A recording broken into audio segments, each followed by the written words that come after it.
मध्य प्रदेश को औद्योगिक केंद्र बनाने के लिए प्रदेश की डॉक्टर मोहन यादव सरकार कोई कसर नहीं छोड़ना चाहती। यही कारण है कि मुख्यमंत्री डॉक्टर मोहन यादव प्रदेश के साथ साथ अन्य राज्यों में भी जाकर निवेशकों और उद्योगपतियों से चर्चा कर रहे हैं और मध्य प्रदेश में निवेश के लिए आमंत्रण दे रहे हैं। इसी कड़ी में मुख्यमंत्री डॉक्टर मोहन यादव तेलंगाना पहुंचे और हैदराबाद में investment opportunities in Madhya Pradesh में शामिल हुए। इस दौरान उन्होंने दक्षिण भारत के प्रमुख उद्योगपतियों के साथ संवाद किया। इसके साथ ही मुख्यमंत्री डॉक्टर मोहन यादव ने ग्रीनको मुख्यालय का भ्रमण भी किया और ग्रीनको समूह के शीर्ष नेतृत्व के साथ बैठक की, जिसमें मुख्यमंत्री ने राज्य में स्वच्छ ऊर्जा उत्पादन, उद्योगों को विश्व स्तरीय ऊर्जा समाधान और हरित निवेश के नए आयाम स्थापित करने के लिए सहयोग बढ़ाने पर चर्चा की। इस दौरान मुख्यमंत्री डॉक्टर मोहन यादव ने मध्य प्रदेश में निवेश की विशेषताएं बताईं और निवेशकों को आमंत्रण दिया। सीएम ने कहा कि निवेशकों को कोई दिक्कत ना हो, इसीलिए हमने ये वर्ष ही उद्योग और रोजगार वर्ष के रूप में घोषित किया है और हम सभी क्षेत्रों में समान रूप से काम कर रहे हैं। मध्य प्रदेश में सभी क्षेत्रों में निवेश की अपार संभावनाएं हैं। हैदराबाद में सीएम डॉक्टर मोहन यादव का बड़ा रोड शो। मध्य प्रदेश में निवेश को लेकर उद्योगपतियों से की चर्चा। इंटरैक्टिव सेशन में मध्य प्रदेश में निवेश की संभावनाओं पर हुई चर्चा। सीएम डॉक्टर मोहन यादव ने उद्योगपतियों से की 1-to-1 चर्चा। आईटी, आईटीआईएस, ईएसडीएम, बायोटेक, मैन्युफैक्चरिंग और एमएसएमई पर फोकस। निवेश योजनाओं और आगामी प्रोजेक्ट्स पर भी हुई चर्चा। बायोटेक पर केंद्रित राउंड टेबल मीटिंग में भी शामिल हुए सीएम डॉक्टर मोहन यादव ने ग्रीनको मुख्यालय का किया भ्रमण। मुख्यमंत्री का मतलब केवल राजनीतिक कार्यक्रम के लिए नहीं आना चाहिए, उसको राज्य राज्य में जाकर के परस्पर दोनों राज्यों के संबंध अच्छे बने, दो नगरों के संबंध अच्छे बने, व्यापार व्यवसाय को बढ़ाने के लिए सब प्रकार की बातें आए। ये 18 पॉलिसियां हमारे विभाग के द्वारा जारी की गई। उन पॉलिसियों पे तो काम होगा ही सही, उसके अलावा भी मुख्यमंत्री बैठ करके इस बात की गारंटी दे कि ये लिखा हुआ तो अपनी जगह, इसको बगैर लिखे में भी हम बैठे हैं, आपको क्या चाहिए वो सब देंगे, आप भी आगे बढ़ो, हमारा राज्य भी आगे बढ़े, हम और आप सब मिलकर देश को आगे बढ़ाएं। हमने ये साल तो उद्योग रोजगार वर्ष का ही डिक्लेयर किया था। मध्य प्रदेश में सभी क्षेत्र में समान रूप से संभावना है। आप जिस क्षेत्र में काम कर रहे हो उसमें भी करें, आपके परिवार के अंदर और संभावना मिल रही, मित्रों के अंदर संभावना मिल रही, उनको जोड़ करके भी सभी सेक्टर में सभी सरकार की व्यवस्थाओं के लिए मध्य प्रदेश सरकार आपका पलक पावड़े बिछा करके स्वागत करती है। एक ओर जहां मध्य प्रदेश सरकार निवेश और उद्योग को बढ़ाने और उसे तेजी से धरातल पर उतारने की बात कर रही है, तो वहीं दूसरी ओर कांग्रेस इसे कागजी बता रही है। कांग्रेस का कहना है कि जो भी उद्योग करार हो रहे हैं वो धरातल पर नहीं उतर रहे हैं। प्रदेश में जो इंडस्ट्री पहले से हैं वो परेशान हैं, सरकार उनके लिए कुछ नहीं कर रही है। इसके साथ ही कांग्रेस ने कहा कि मध्य प्रदेश में सुविधाएं केवल कागजों पर हैं। मध्य प्रदेश के मुख्यमंत्री डॉक्टर मोहन यादव जी उद्योगों के प्रति काफी गंभीर दिखाई पड़ते हैं, लेकिन उनके प्रयास मुझे लगता है धरातल पर उतने कारगर नहीं हो पाते हैं। विदेश तक में उद्योगपतियों से मिलकर आते हैं। अरे सब चीजों की बात करने के बाद निर्णय क्या निकल के आ रहा है? सवाल यह है कि जो मध्य प्रदेश में उद्योग है, स्थिति यह है कि कहीं पर भी लोगों को काम तक नहीं है, सैकड़ों की इंडस्ट्री बंद पड़ी हुई है। पहले इनको व्यवस्था तो करिए, इनको चलाइए, इसके बाद नए उद्योग लाने की बात करिए। नए उद्योग लाने की घोषणा करते हैं, इतने करोड़ का इन्वेस्टमेंट आएगा, इतने रोजगार मिलेगा, न इन्वेस्टमेंट आता है न रोजगार मिलता है, लेकिन जमीन जरूर उनके नाम पर चली जाती है। जिन इंडस्ट्री से आप इस तरह की उम्मीद करते हो उनके लिए सुविधाएं तो उस तरह उपलब्ध कराएं, सुविधाएं तो सिर्फ कागजों पर है। एक और मुख्यमंत्री डॉक्टर मोहन यादव निवेश को नई दिशा देने के लिए देश भर में दौरे कर उद्योगपतियों को मध्य प्रदेश आने का आमंत्रण दे रहे हैं और राज्य को औद्योगिक हब बनाने के ठोस प्रयासों की बात कर रहे हैं। वहीं दूसरी ओर कांग्रेस इन दावों पर सवाल खड़े करते हुए इन्हें कागजी करार दे रही है। सवाल यह है कि सरकार के ये प्रयास जमीन पर कितनी मजबूती से उतर पाएंगे और निवेशकों को सुविधाएं वास्तविक रूप में मिल पाएंगी या नहीं। Bureau report IND 24।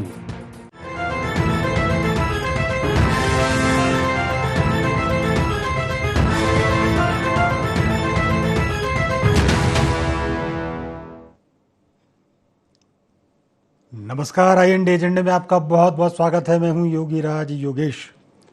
एजेंडे में आज चर्चा होगी निवेश के नए दौर पर।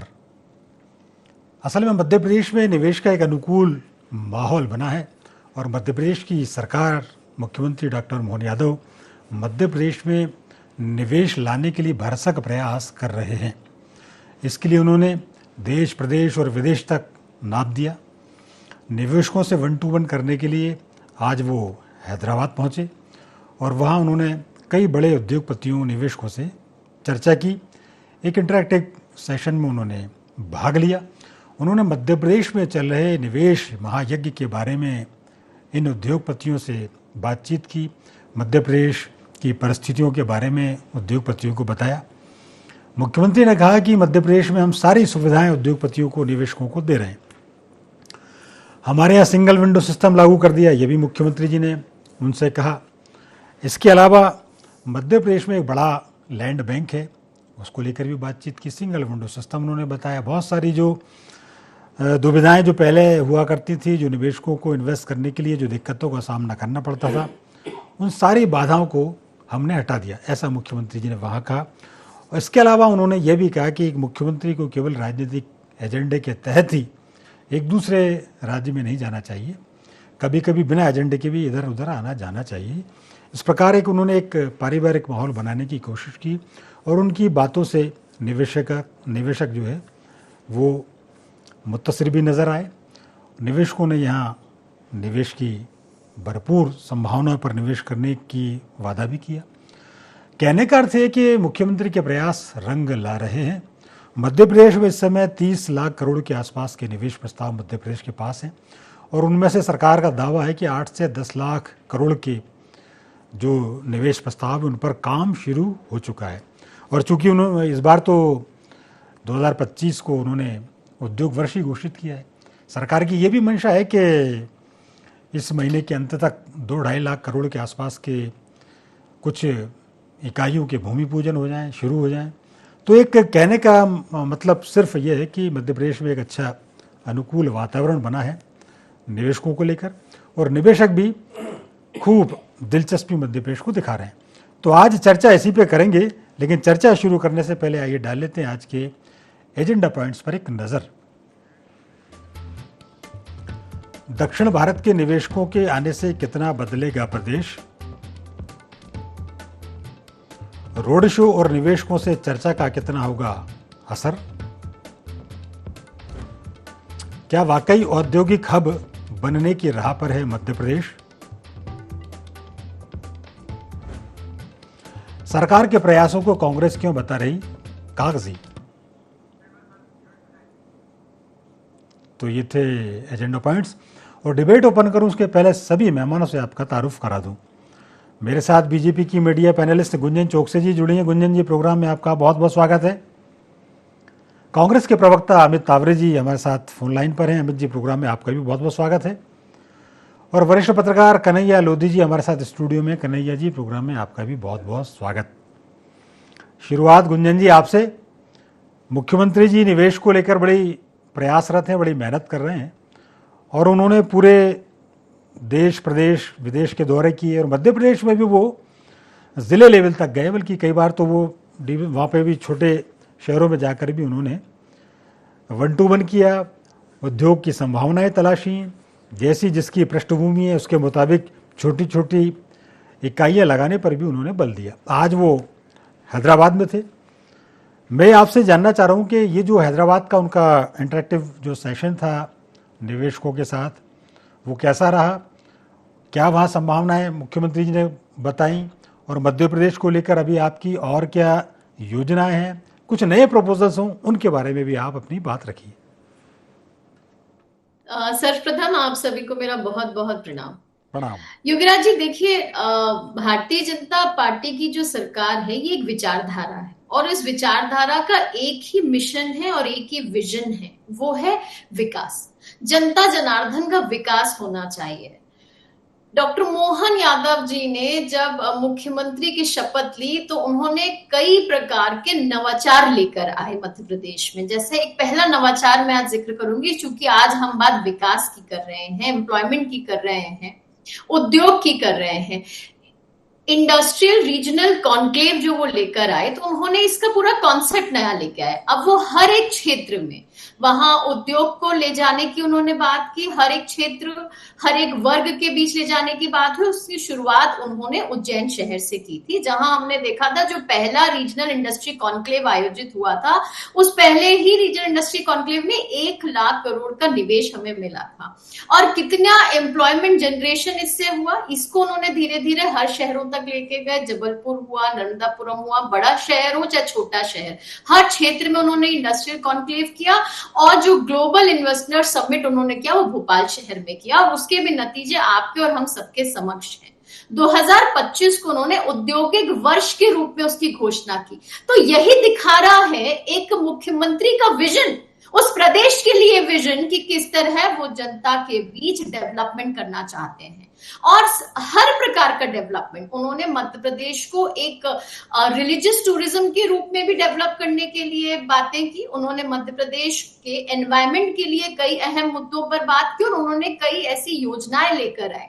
और आज का जो उनका दौरा था हैदराबाद का, उन्होंने अपने अभिभाषण में कहा कि हर एक दौरा मुख्यमंत्री का पॉलिटिकल नहीं होता, कुछ जनता जनार्दन के जो डायरेक्ट मुद्दे होते हैं उससे जुड़ा होता है। और दोनों स्टेट्स के एक फायदे के विजन के साथ वो वहां हैदराबाद पहुंचे थे, और 36,600 करोड़ रुपए का निवेश वहां पर आज मिला है, जिससे 27,800 एम्प्लॉयमेंट जनरेशन की उम्मीद है। तो यही दर्शाते हैं कि मुख्यमंत्री जी ने जब वहां बात की तो उन्होंने मध्य प्रदेश की धरती की बात की, कि मध्य प्रदेश में ग्रीन एनर्जी की बात की, उन्होंने मध्य प्रदेश में डेवलपमेंट की बात की, उन्होंने कई 1 सिंगल विंडो क्लियरेंस की बात की, ताकि वो वहां के जो मध्य प्रदेश में औद्योगिक क्षेत्र के जितने प्रतिष्ठित व्यक्ति थे उनसे उन्होंने 1-to-1 टेबल पे संपर्क किया और मध्य प्रदेश की गाथा सामने रखी, ताकि मध्य प्रदेश में ज्यादा से ज्यादा निवेश आए और दोनों स्टेट्स का फायदा हो, दोनों स्टेट्स का विकास हो, वहां की जनता के लिए एम्प्लॉयमेंट जनरेशन हो। तो इस विजन के साथ हमारी भारतीय जनता पार्टी की सरकार आगे बढ़ रही है। हमारे देश के यशस्वी प्रधानमंत्री श्री नरेंद्र मोदी जी विकसित राष्ट्र 2047 की संकल्पना लेके बढ़े हैं, उसी पथ पर अब मध्य प्रदेश सरकार उनका साथ दे रही है। जैसे वो आत्मनिर्भर भारत की बात करते हैं Yogesh ji, make in India की बात करते हैं, अब भारतीय जनता पार्टी की सरकार मेक इन इंडिया के साथ साथ मेक इन मध्य प्रदेश पे भी जोर दे रही है। और कई ऐसे अहम मुद्दे पर यहाँ पे हुआ है काम। उमरिया में आप देखिए रेल कोच की जिस तरह यूनिट डली, ये मेक इन मध्य प्रदेश पर भी अब हमारी भारतीय जनता पार्टी की सरकार काम कर रही है, ताकि मध्य प्रदेश पूर्ण रूप से डेवलप स्टेट की तरह आगे उभरे। जी अमित जी, मेरी आवाज आपको मिल रही है? जी आपकी आवाज मिल। हाँ अमित जी, मैं जानना चाह रहा हूँ, चूंकि मध्य प्रदेश की सरकार निवेश को लेकर बड़ी गंभीर है और मुख्यमंत्री तो दिन रात मेहनत कर रहे हैं, कांग्रेस उस पर सवाल उठा रही है, तो आपको क्यों इसमें सवाल उठाने लायक चीजें लग रही हैं? वो क्या कमियां हैं, वो क्या और किया जाना चाहिए सरकार की तरफ से? चलिए मैं तो आपके माध्यम से पूछ लेता हूं भारतीय जनता पार्टी से कि लगभग 20-22 साल से भारतीय जनता पार्टी की सरकार है। जैसे दिल्ली में, जैसे महाराष्ट्र में, जैसे हैदराबाद में, जैसे तेलंगाना में, कर्नाटका में बड़ी बड़ी कंपनियां हैं। 20 साल में 20 बड़ी कंपनियों के नाम आप बता दीजिए मुझे जो मध्य प्रदेश में आई हों, बता दें मुझे, और नहीं तो मैं बता देता हूं। ले दे के एक TCS आई थी, वो भी भोपाल से जा रही है, हमारे युवा बेरोजगार हो रहे हैं। मेक इन इंडिया की ये लोग बात करते हैं, बात तो बहुत बड़ी बड़ी करते हैं, लेकिन जब टेस्ला जैसी विदेशी अमेरिका की कंपनी के एक छोटे से शोरूम का उद्घाटन होता है तो वहां के मुख्यमंत्री उसका उद्घाटन करने पहुंच जाते हैं। ये इनके मेक इन इंडिया की सारी सच्चाई है। बात दरअसल ये है कि प्रचार प्रसार तो अमेरिका तक भी हुआ था, आपने हमने देखा था इन्वेस्टर मीट का शिवराज जी के जमाने में, वॉशिंगटन न्यूयॉर्क में तक पोस्टर लगे थे, लेकिन उसका लाभ मध्य प्रदेश को क्या मिला? आज जब मध्य प्रदेश का युवा ये सोचता है कि मेरे माँ बाप की जो पूरी जीवन भर की कमाई उन्होंने मुझे पढ़ाने लिखाने में लगा दी, तो आज उनकी आंखों में आंसू देकर मुझे क्यों दिल्ली, बंबई, बेंगलोर, हैदराबाद की ओर रुख करना पड़ता है? क्यों मुझे मध्य प्रदेश में कोई अच्छी नौकरी नहीं मिल पाती है?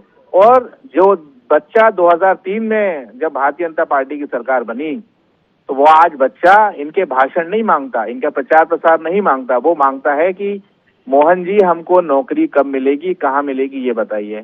आखिर क्या कारण है कि 20 साल में कोई भी साल आप देख लीजिए, बेरोजगारी में मध्य प्रदेश प्रथम 5 में क्यों रहा है?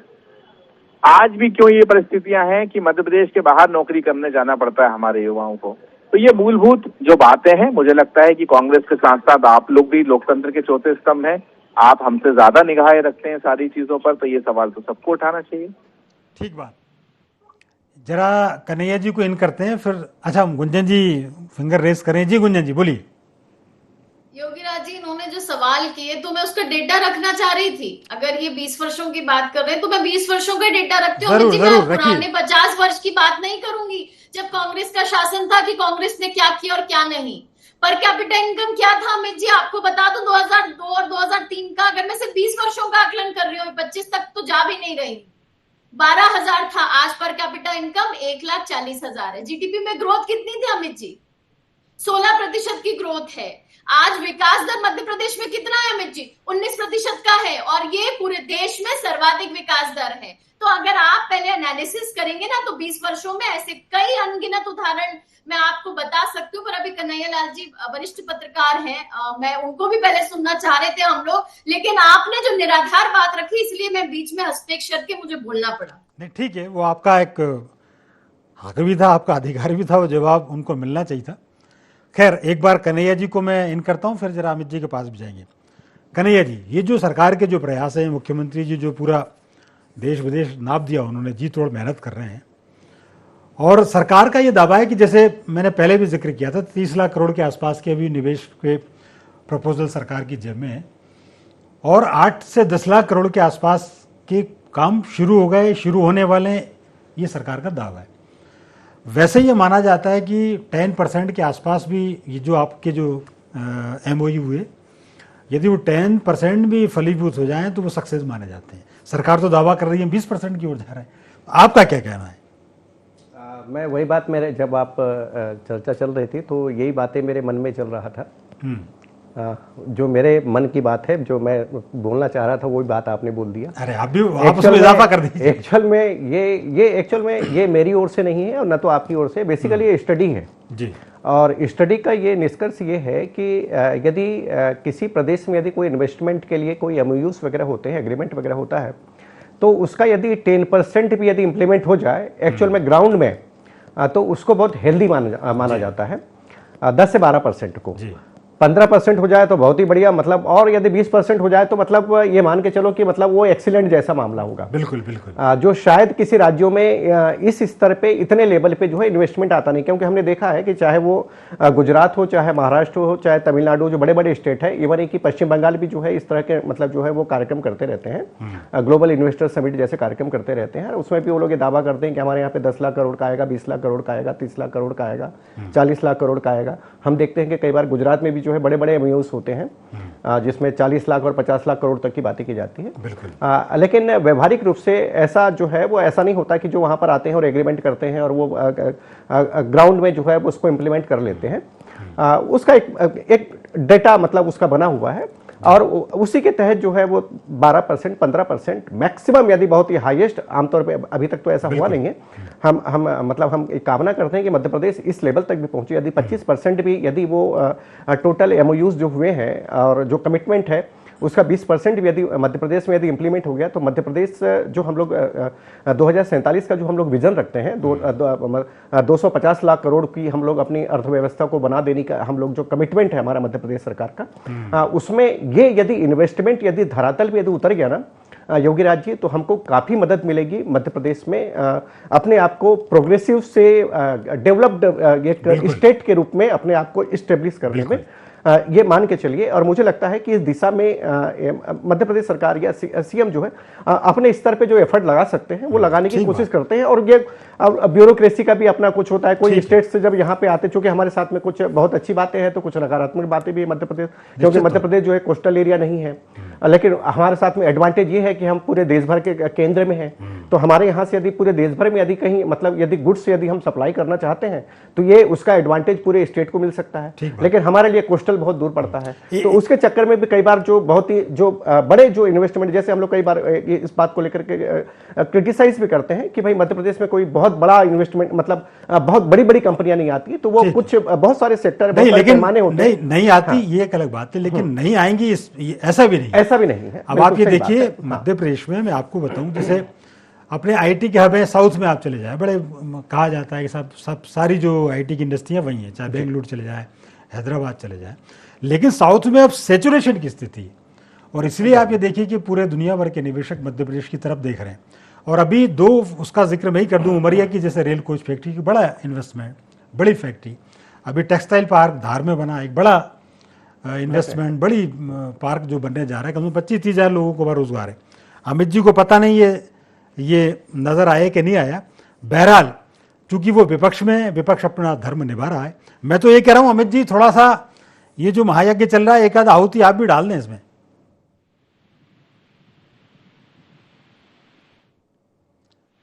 अमित जी आवाज मिल रही मेरी? लगता है अमित जी से फोन कट गया। गुंजन जी थोड़ी आप ही जरा जानकारी और अपडेट कर दें। देखिए विराट जी, आपने तो कई जो उदाहरण, जैसे उमरिया की अभी हमने जिक्र किया था, आपने और भी उदाहरण दिए। इस तरह बिना रिफाइनरी की भी अगर हम बात कर सकते हैं, थर्मल सेक्टर में अगर हम बात कर सकते हैं, तो मध्य प्रदेश में ऐसे कई अनगिनत उदाहरण हैं जहां पे आंकड़े भी बताते हैं और धरातल पे भी हो रहा है। गुंजन जी 1 मिनट थोड़ा आपको रोकूंगा जरा, अमित जी का फोन जो है वो संपर्क दोबारा से जुड़ गया है। अमित जी मेरी आवाज आ रही है आपको? हाँ बिल्कुल आ रही है। अभी क्या है कि शायद आप सुन नहीं पाए होंगे, 2-4 प्रोजेक्ट तो गुंजन जी ने बताए कि मध्य प्रदेश में कितने बड़े प्रोजेक्ट आए। रेल की कोच फैक्ट्री उमरिया में आई, टेक्सटाइल पार्क धार के बदनावर में बना, और ये सब ऐसे प्रोजेक्ट हैं जिसमें से कम से कम 40-50 हज़ार रोजगार के अवसर सृजित होंगे। इसके अलावा एनर्जी को लेकर मध्य प्रदेश में ज़बरदस्त काम हुआ। एशिया का सबसे बड़ा floating power plant Madhya Pradesh में है, रीवा में सबसे बड़ा एनर्जी का बड़ा प्लांट है। तो ये जो बड़ी बड़ी यूनिट लगी हैं, ये तो दिखती हैं, सबको दिखाई दे रही हैं। अब मैं ये कह रहा हूं कि शायद हो सकता है कि आपको नजर ना आया हो, लेकिन विपक्ष की अपनी जिम्मेदारियां, विपक्ष की अपनी एक भूमिका है। सिर्फ मेरा आग्रह ये है कि ये जो एक महायज्ञ चल रहा है, उसमें एक आहुति आपकी भी डल जाए तो होम सफल हो जाएगा। देखिए, सत्ता पक्ष के हर काम में ताली बजाने के लिए आप लोग हैं। नहीं, और हमारा काम ये है कि अब असल में सुनो, अब आपने एक ही सेंटेंस में जो है डिरेल्ड कर दी पूरी डिबेट को। आप नहीं ना हम सत्ता पक्ष की तारीफ करते और ना हम आपकी बुराई करते। पता नहीं आपको हमने नहीं, बात तो सुनिए। आप समय समाप्त हो रहा है, इसलिए मुझे मेरी बात कहने दीजिए। मैंने 22 साल की सरकार से 20 कंपनियों के नाम मांगे थे, वो बता दिए हमने, वो तो मैं कह रहा था, आप सुन नहीं रहे थे। नहीं, इतने नहीं दिए उन्होंने। दूसरी बात यह है कि जब सब कुछ ऑल इज वेल है, तो पिछले 20 साल में बेरोजगारी में हम प्रथम 3 में क्यों है मध्य प्रदेश? ठीक बात। दूसरी बात यह है कि मैं जितने बड़े प्रोजेक्ट्स की बात करूं, सिर्फ जमीनों का आवंटन है। ये बाबा रामदेव जी ने जो रीवा में एकड़ों जमीन ली थी, एक ईंट भी नहीं लगी। जो और दूसरे लोगों को जमीनें दी थी, एक ईंट नहीं लगी। और बात तो ये है कि जितना इन्वेस्टर मीट के ऊपर प्रचार और प्रसार में खर्च हुआ है, ये आप भी जानते हैं, हम भी जानते हैं, उसका यदि आधा भी ये लोग ले आते तो ये बहुत बड़ी बात होती। मैं फिर कहूंगा कि यदि सरकार अच्छा काम करती है तो बिल्कुल विपक्ष आपके साथ है, लेकिन ये सिर्फ प्रचार प्रसार बनाकर रखा है। कितनी इन्वेस्टर मीट हुई है? आज के शिवराज जी से कोई सवाल करने वाला है? मोहन यादव जी कर रहे हैं, बहुत अच्छी बात है, लेकिन ये उम्मीद पूरी तरीके से मध्य प्रदेश के युवाओं में एक निराशा सी छा गई है कि 2003 में हमने आपको वोट दिया, जब हम पैदा हुए होंगे, हमारे परिवार वालों ने वोट दिया होगा। आज वो बच्चा जब बड़ा हो गया, उसको आज क्यों मध्य प्रदेश में नौकरी नहीं मिल पा रही है? आपने ये 2000 की बात बताई, आप मुझे ये बताइए कि बेरोजगारी की स्थिति क्या है? आज क्यों मध्य प्रदेश का युवा आत्महत्या कर रहा है? इस बात की जिम्मेदारी कौन लेगा? इस बात की जवाबदेही कौन लेगा? और इसीलिए आज 29 के 29 सीट पे कमल खिले अमित जी। उस युवा ने वोट का अधिकार इस्तेमाल करते हुए कांग्रेस को चुनाव तो मेरी बहन अटल बिहारी वाजपेयी भी हारे थे चुनाव तो। खिला था मध्य प्रदेश में। आपने जिस युवाओं ठीक का है गुंजन जी, सवाल उठाया, और मैंने उस युवा का जवाब दिया है आपको। ठीक बात है, अच्छी खासी डिबेट जा रही थी। खैर, चूंकि अब वो वक्त अभी इतना ही था, कन्हैया जी यदि 1-2 सेंटेंस आप बोल दें, क्योंकि बहुत कम अल्प समय। बिल्कुल जी योगीराज जी, मैं इतना कहूँगा, अब आपने 1-2 मिनट की बात कही है। ये ऐसा है, उद्योग को लेकर के यदि मध्य प्रदेश के सीएम यदि पूरे देश भर के राज्यों में जा रहे हैं और उनको यदि वेलकम कर रहे हैं, और ये न सिर्फ उद्योगों को लेकर के बल्कि कई बार क्या होता है कि स्टेट के साथ में यहाँ वहाँ के जो बड़े बड़े जो लोग होते हैं जो अपने उद्योगों से जुड़े होते हैं, उनके साथ में एक पर्सनल बॉन्डिंग भी करना होता है। तो इसका क्या होता है कि इसका एडवांटेज हमको आज नहीं दिखेगा वो कागज के रूप में कि भैया वो 25,000 करोड़ का आएगा इन्वेस्टमेंट, के 30,000 करोड़ का आएगा। इसका जो एडवांटेज होता है ना वो इन फ्यूचर भी होता है। मतलब ये नहीं पता कि आज जो आपने बीज बोया है बिल्कुल साल भर बाद परिणाम आएगा कि 2 साल बाद आएगा। हो सकता है कि अगली बार यदि कांग्रेस की सरकार मिले तो पता चले कि जो एफर्ट आज लगाया है पता चले कि उसका परिणाम देखिए ये कन्हैया जी, ठीक बात कन्हैया जी, आप बिल्कुल बिल्कुल आपने ऐसा होता है, तो इसको बिल्कुल ठीक है कन्हैया जी, परिप्रेक्ष्य में वेलकम करना चाहिए। ऐसा ठीक मानना है आपका, और मेरा भी ये मानना है कि केवल निवेश आए, इंडस्ट्रियां, यही नहीं होता, आपकी एक बाउंडिंग बेहतर बनती है और इस दिशा में मेरे ख्याल से मोहन यादव जी अच्छी काम कर रहे हैं। बहरहाल वक्त अभी इतना था, ऐसी वार्ता को यहीं विराम देना पड़ेगा। आप तीनों का बहुत बहुत धन्यवाद, शुक्रिया। तो IND एजेंडा में फिलहाल इतना ही। आप हमारे साथ बने रहिए, जुड़े रहिए और देखते रहिए IND 24। नमस्कार।